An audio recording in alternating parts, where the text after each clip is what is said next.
Good afternoon, dear students. Welcome back to English session.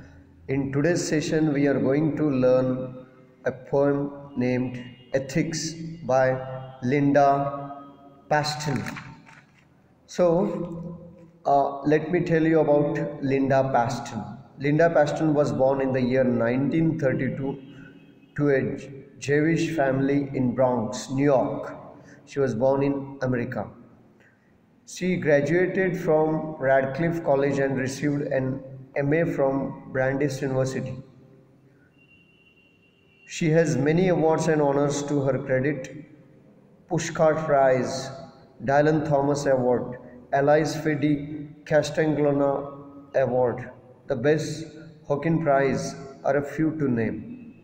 She served as the Poet Laureate of Maryland. Linda Paston now lives in Potomac, Maryland. This is all about Linda Paston. Children, when you read about ethics, what comes to your mind? Many times you might have heard people, your elders, they always keep telling you about we have to follow some ethics. We have to be very ethical in our life. What do you mean by ethics? Children, ethics is the moral values of human behavior, right? Or you can say it is a set of beliefs that tell us what is right and what is wrong. It's a branch of philosophy. Ethics is a branch of philosophy. Whenever we are talking about ethics, we become more philosophical, right? Ethics, or in other terms, you can say it is understanding of principles that govern human nature, right? And the present poem, Ethics, what is the theme of the poem? Let me tell you in the beginning of the why is it necessary to make a choice in our life? Children, in our life, there are many times a dilemma. I probably have told you in one of the sessions that what is ethical and what is non-ethical. It is very difficult sometimes. We are in a dilemma, we are in a confusion. What is right and what is wrong? One example, just I want to ask you one question. Imagine you see a 4 or 5 years old boy, a beggar boy, who is running, and a shopkeeper is running after him to catch him because he has stolen some eatables from his shop. And the boy comes to you, right?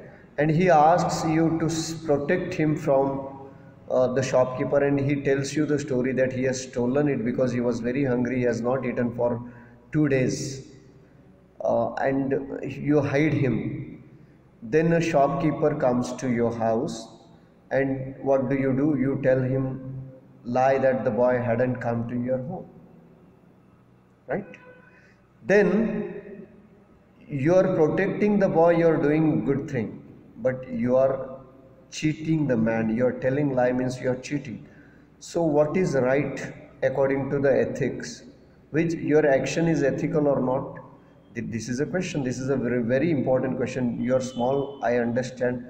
For you, understanding the philosophy, understanding the ethics may be difficult, my dear friends, because you are students, isn't it? But as the time passes, you will come to know what is ethics.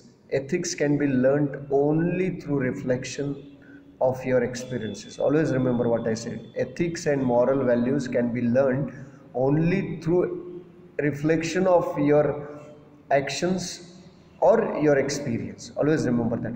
So here if the girl who saves the boy from the shopkeeper, girl or anybody, that person is right or wrong? Ethically that person is right because he has done a good thing for the boy, because the boy's actions were the outcome of his hunger, right? Because of hunger he has done that. But in one or the other way, you're done wrong. So behaving ethically is more complicated, right? Behaving philosophically is more complicated. Behaving morally, in 10th class 10 there is one lesson, what is moral action, by Mahatma Gandhi. If you go to 10th, you will learn, right? You will be learning the lesson what is moral action. There Mahatma Gandhi has differentiated moral action from non-moral action. Okay, I'm not taking your much time. So friends, behaving ethically means behaving morally good, helping others, not disturbing others, not destroying others' property, not harming others. So that all comes doing very good to others, right? But it is very complicated. So here one story is given here. This story will also bring you in confusion. I mean, it is very complicated story. Small story is given before the poem. I'll read the story. In the days of remote past, curd sellers used to carry curds in a small pots. Curd, you know that curd made out of milk curd. And the people who were selling the curd, keeping the their pots on their heads, that was open at all because they could not cover it. On one such occasion, while a curd seller was carrying a pot filled basket on her head, an eagle was flying over her head with its prey, a cobra. Cobra, you know that everyone knows. One day, what happens? A curd seller was walking with a pot on her head, and an eagle also was flying in the air with a cobra held in its claws. The clutches of the eagle was striking at the eagle with its hood, right? The clutches of the eagle was striking at the eagle with its hood. The cobra was trying to escape from the clutches of the eagle. So what he would do, he will open his hood. Hood, you know that cobra, and what will come? The venom will, obviously he will spit the venom. In this process, the snake's venom fell into the curds. My God, it is coincidence, you can say. It was not a deliberate action of the cobra, because cobra wanted to escape, so he opened his mouth and opened its hood, and the venom means poison, fell into the curd. Do you think the lady or the curd seller was knowing about it? A little boy who ate that curd died. My God, because it was very poisonous. A trial was conducted and the curd seller was summoned to the king's court. Trial means there was a decision making, you know that. So the curd seller was called in front of the king. The people gathered there to listen the verdict. The curd seller passed on the bug to the snake. Pass on the bug. Children, what is the meaning of the word pass on the bug? It's a phrase, idiom, you can say. Passing on the bug means to blame others, right? Not taking the responsibility of something. Okay. So the curd seller, who knew that might have seen the snake's venom falling in the curd. So he blamed the snake, and the snake in turn, snake blamed the eagle. This is a story, this is a fable, right? Imaginary story. The eagle pleaded its innocence and said that it was natural for an eagle to prey on snakes for food. So the eagle also did not take the responsibility, because the eagle told that it was his natural instinct to kill the snakes. So now who should take the moral responsibility for the boy's death is the question. Can you find out the correct answer? Who should be blamed? Do you think the eagle should be blamed, the cobra should be blamed, or the curd seller should be blamed? So it's I told you, it's very complicated, because you cannot blame anyone. You can neither blame the curd seller, nor the snake, or nor even the eagle, because everyone is right in their position. You may ask the question, sir, he should have put a lead on the pot, then the problem would have been solved. Okay, this is, I understand, but there were no leads in those times, and he never even predicted what would happen to him. So we cannot blame anyone. Let me read the poem for you. This is by Linda Paston. It's a story of Linda's childhood. And my dear friends, when she was a school-going girl, that time she did not have the maturity, as children don't have the maturity to understand what is right and what is wrong. So she may not have that maturity, but when she becomes an old woman, she grows to an old lady, then she realizes. It's a very great poem. It is not just for children, it's for everyone, it's for adults, because its theme is why it is necessary to make a decision, make a choice, because in life you have to make choices. Either you want to become engineer or doctor, or whatever it may be, your choices, right? So there is a choice. Everyone has to make a choice in our life. Without making a choice, life is not possible. You cannot live life successfully without making a choice. And everyone has to make a choice, either right or wrong. So let me read the poem aloud for you, and then I'll explain line by line everything. I hope you will listen carefully, because what the poem means practically it is different, right? Lot of it is metaphorical, it is lot of imagery is used in the poem. If you listen it carefully, you will understand everything. So I'm reading the poem for you. In ethics class so many years ago, our teacher asked this question every fall: if there were a fire in a museum, which would you save? A Rembrandt painting or an old woman who hadn't many years left anyhow? Restless on hard chairs, caring little for pictures or old age, would opt 1 year for life, the next for art, and always half-heartedly. Sometimes the woman borrowed my grandmother's face, leaving her usual kitchen to wander some drafty, half-imagined museum. 1 year feeling clever, I replied, why not let the woman decide herself? Linda, the teacher would report, eschews the burdens of responsibility. This fall in a real museum I stand before a real Rembrandt old woman, or nearly so myself. The colors within the frame are darker than autumn, darker even than winter, the browns of earth, though earth's most radiant elements burn through the canvas. I know now that woman and painting and season are almost one, and all beyond saving by children. Friends, you're all children, right?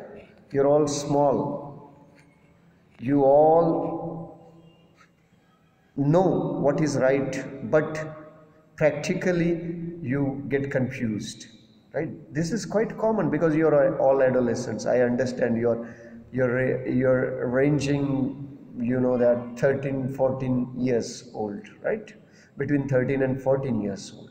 So many times philosophy is very complicated, even adults get confused. So you're not at fault if you get confused to decide what is right and what is. Only your experience in your life makes you matured, right? Once you get the maturity, once you are experienced, because life is a school, my dear friends. Every day is a new learning experience. Every moment is a teacher. Everyone is a teacher in the school of life. Small kids teach us, right? So friends, in ethics class so many years ago, our teacher asked this question every fall. Every fall means every year, every autumn season. Friends, their autumn season is also, I told you that the seasons also used by the poet are symbolic, because autumn is a season when trees leave their leaves, right? Trees shed their leaves. So it is autumn is a season when everything will be new, or you are losing something, you can say. It is a signifies the time and age, right? Change, you can say. Autumn signifies change. So every autumn season, fall means autumn, autumn, am I right? Autumn season, it's a season, you can say. Yes, autumn is a season. And every year the teacher used to ask the question to Linda. Linda was a school going girl. This is a very old story when she was too small. And in ethics period, you are having the periods, right? Moral values, right? Work experience. You have the periods, right? Apart from your regular classes, you have the periods, like you have the subject like moral values. So in one of the ethics class, uh, the teacher asked the students one question: And that is very familiar question. Every year the teacher would ask the question. And every year the teacher would assess the students' maturity, their reflection on human nature. So the question is very simple. Remember what is the question? If there were a fire in a museum, imagine. If there were means it is imaginary. You are sometimes I ask you, if I were a bird, it is imaginary. Imagine if there were a fire in a museum, which would you save? A Rembrandt painting or an old woman who hadn't many years left now? Children, this is a very important question. Question is very simple. If you are in a museum and you see a museum at fire, then who would you save? A painting or old woman who is going to die after some days or months? A very few years are left with a lady, very old lady. Would you save the painting? Rembrandt painting, I am just going to tell you who the Rembrandt person is. A great painter. His name is Rembrandt Herman Suzanne Riz. He was born in the year 1606. You can see on page number 160 information given. He was born in the year 1606 and died in the year 1669. He was a Dutch painter. He was noted for his handling of shade and light, especially in his portraits. He was such a great painter that even his painters were, you can say, they were greater than the reality. He was so great painter that you may wonder when you look at his painting. His paintings were sold, or you can say were of great demand, of great quality, of high rank painting. You can say extremely high ranking painting like Mona Lisa's. You have seen the painting, right? Who has painted that? Mona Lisa. Check it out. The great painting is a very famous paintings. Yes. Then Rembrandt painting. Yes.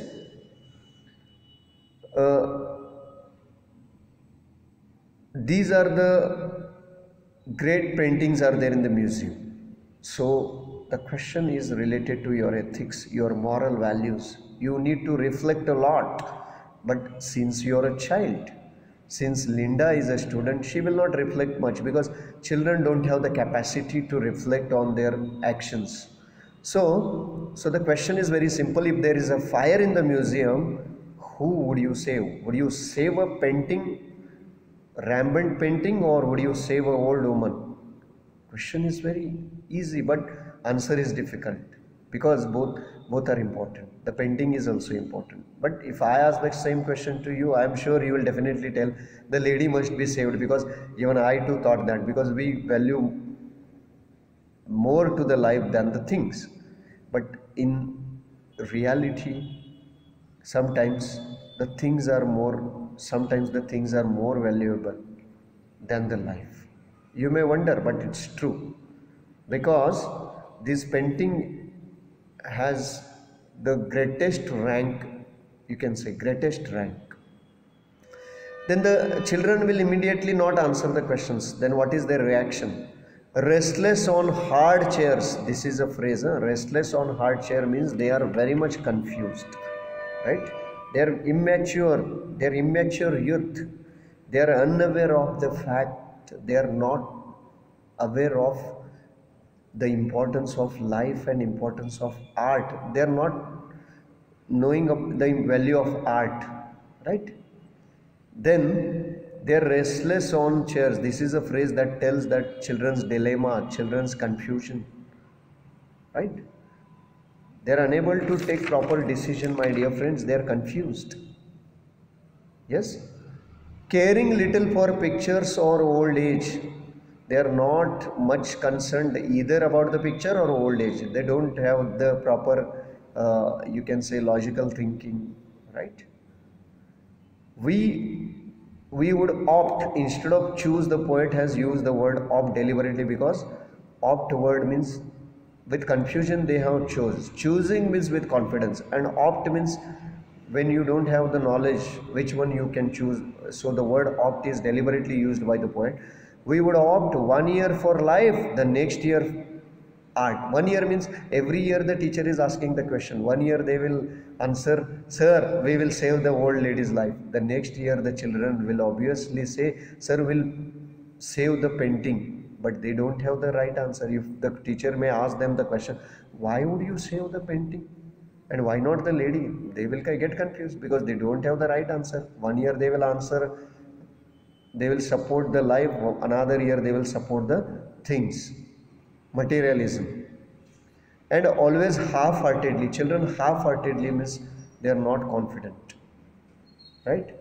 They are not, their emotions are not involved in their action. Half-heartedly, they are not conscious of their senses. They are not conscious of their logical thinking. They just answer just for the sake of answering. There is no logical thinking, there is no reflection of thoughts, nothing is taking place in their mind. If you ask the same question to the adults, they will reflect, they will take time, they will give you the right answer as per their choices. But children, after all, they are children. They will not think much, they will give the answer. They are restless. It shows that they are confused, they are in dilemma, but they will answer because they have to. Sometimes the woman borrowed my grandmother's face, and Linda is also immature girl. She is a school going girl. She also gets confused. So sometimes what she takes to the picture, whenever sees children, sometimes she says that a life should be saved. That old lady should be saved. But sometimes the woman borrowed my grandmother's face. Why she's supporting the woman? Not just because out of sympathy, but she's looking her grandmother in that woman. She's thinking that grand lady must be like my grandmother. That lady, that old woman must be like my grandmother, so I must save her. So many a times you also start looking something in some people, you start finding your grandfather in the old man. Why you are helping a old woman? Imagine you are traveling in a bus and there is a old lady standing and she requests you, please give me a seat. Why do you help her? Because you imagine your grandmother in her. You start searching your grandmother who may not be alive, and you feel pity, not because of that lady but because of your grandmother many a times, because you start attaching your feelings to the people, isn't it? So this Linda Paston, who is attaching her feelings of her grandmother to the old woman in the museum. She had not gone to the museum, just it is imaginary. The teacher is trying to visualize them. The teacher is trying to build a mental image of that museum which is at fire, which is on fire, and there is a lady who needs to be saved, and there is also a picture which is very much costly, which is very much you can say important. So he's creating mental images among the children, right? So the children are half-heartedly they are answering, but sometimes Linda borrows the imagination of her grandmother in the woman and she gives the answer, sir, I will save the lady, I will save the old woman, because she connects her feelings to the old woman. Leaving her usual kitchen to wander some drafty, half-imagined museum, she feels that her grandmother might have gone to the museum sometimes. Leaving her drafty kitchen, drafty means which is not in a proper place, unclean, you can say, which is not, which is messed one. Drafty means which is not clean, which is messed one, which is not in a proper place. After all, she is a grandmother, she is an old lady, right? I am talking about poet's grandmother. So the kitchen would not be in a good condition. So Linda thinks that her grandmother might have gone to the museum, because that museum is existing there in the city where the teacher lives or where Linda lives. The museum is there, my dear friends. You will come to know that when the poet goes to the museum, then she realizes, right? But she is not going when she is a school going girl. She goes when she herself is a old lady after so many years, right, friends? So try to understand, this poem is not for kids. This poem is symbolic poem. Lot of imagery is used in the poem. This is lot of reflection for the adults. It is a reflection for children as well as the adult. Okay, I will stop here. The next part of the poem will deal in detail. I request everyone to read the poem again and again, underline the new words, and whenever I am explaining them, you please write down their meanings in your textbook so it will be easy for you. Okay, and one more thing you can do, out of morality, out of you can say ethics. So write down the ethics for a student as a homework. Ethics means what things that student should do. Already I have told you last time, the life of a student, I had given one essay, but this time it is different. You make points. Write the ethical points that a student should do. One example I'll give you. Must get up early in the morning, must respect the teachers, right? Must complete the works, assignments on time. Like that, you can make a list of the things that a student must do. They are all ethics, and even what must not be done by the students, you can include in that. Thank you for watching my video. We'll meet you in the next session with the same poem. Have a wonderful day. Bye.